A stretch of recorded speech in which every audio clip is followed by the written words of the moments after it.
Who doesn't love caramel apples?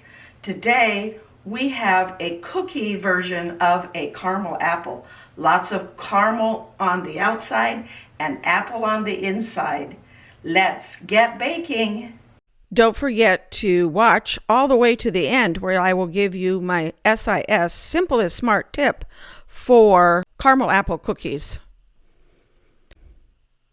What are the ingredients for caramel apple cookies? You'll see them as they go by here. They go by a little fast, but we're going to go over them each as we go along.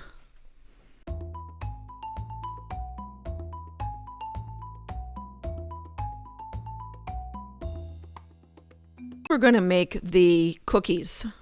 Preheat the oven to 350 degrees, and you'll start with your flour in a bowl. You're going to add 2.5 cups of flour, half a teaspoon of baking soda,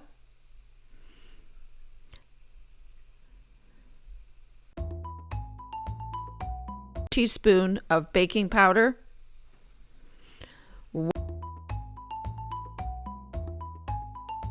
1/2 teaspoon of salt,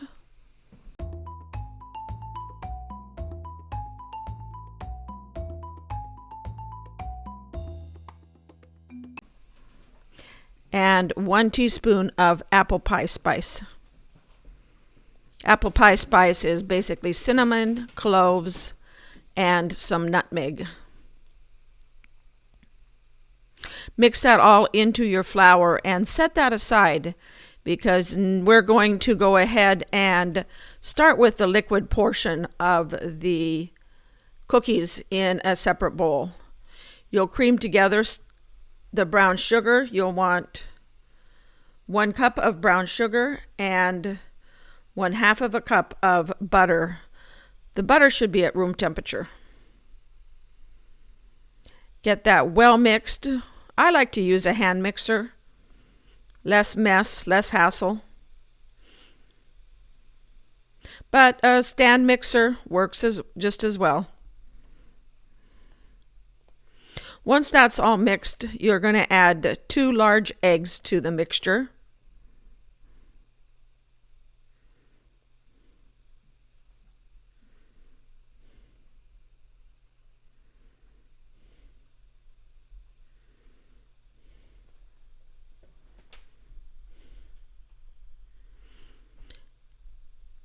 Mix the eggs into the butter and sugar that you creamed together until it's nice and smooth. You don't want any lumps.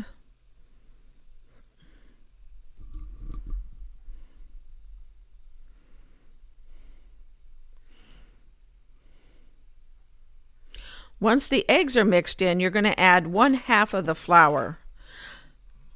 Mix in the flour, and then once the flour is mixed into the mixture, you will add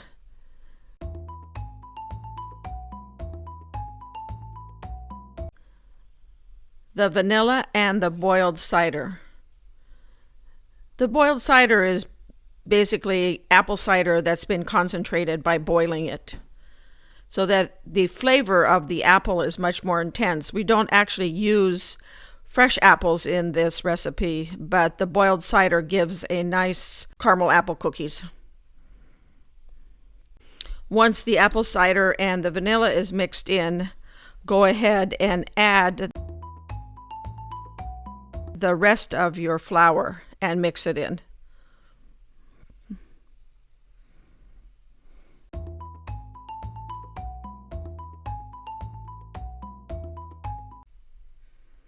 You don't want to overmix it. Just mix it until the flour is all moistened. Overmixing it can make the cookies on the tough side.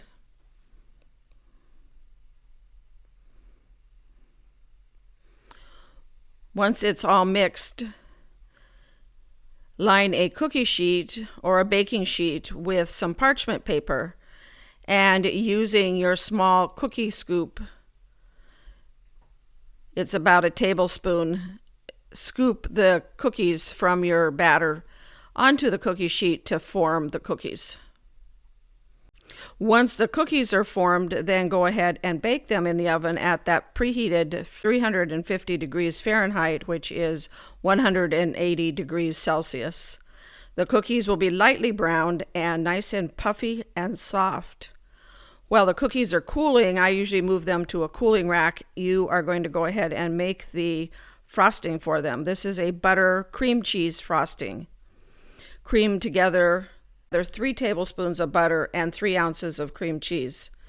To that, you're going to add half of 1.5 cups of powdered sugar. I add it a little bit at a time, otherwise it tends to go flying.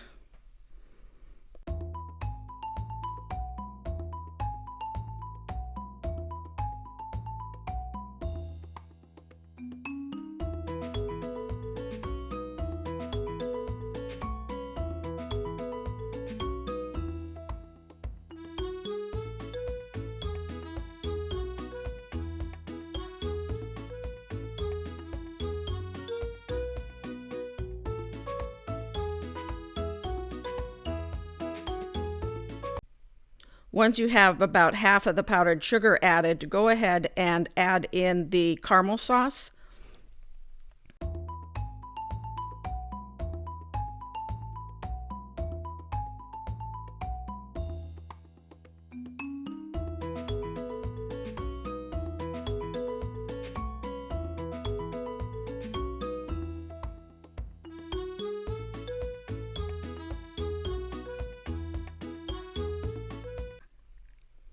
And the vanilla. Once the caramel sauce and vanilla are mixed in, go ahead, add the powdered sugar, the rest of the powdered sugar, and mix it in. If your frosting is a little too stiff, you can add some extra caramel sauce. And if it is too thin to hold its shape when you pipe it onto the cookie, you can add some extra powdered sugar. This one came out just about right. I have a homemade caramel sauce that I love that's on my website, Grow with Dr. Joe, that is perfect for this recipe.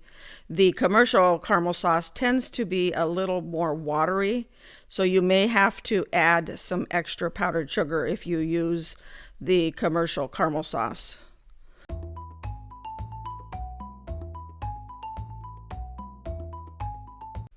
Once all the powdered sugar is mixed in, it's time to pipe it on the cookie.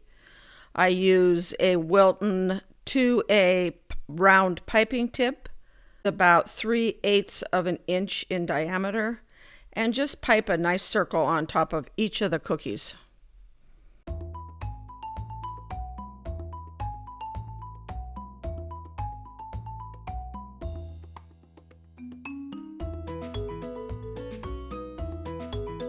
Take some of your caramel sauce, I put it in a squeeze bottle to make it easier, and just drizzle it on top of each cookie in a random pattern. If you don't like random patterns, you can go back and forth and make a hatch mark or lines or whatever suits your fancy.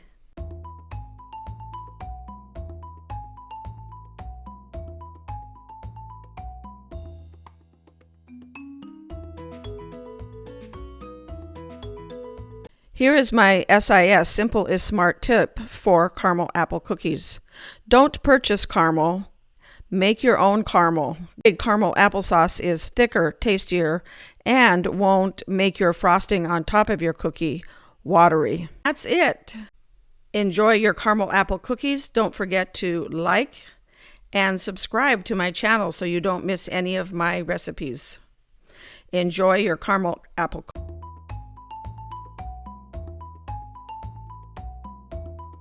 This is Dr. Joanette at Grow with Dr. Joe.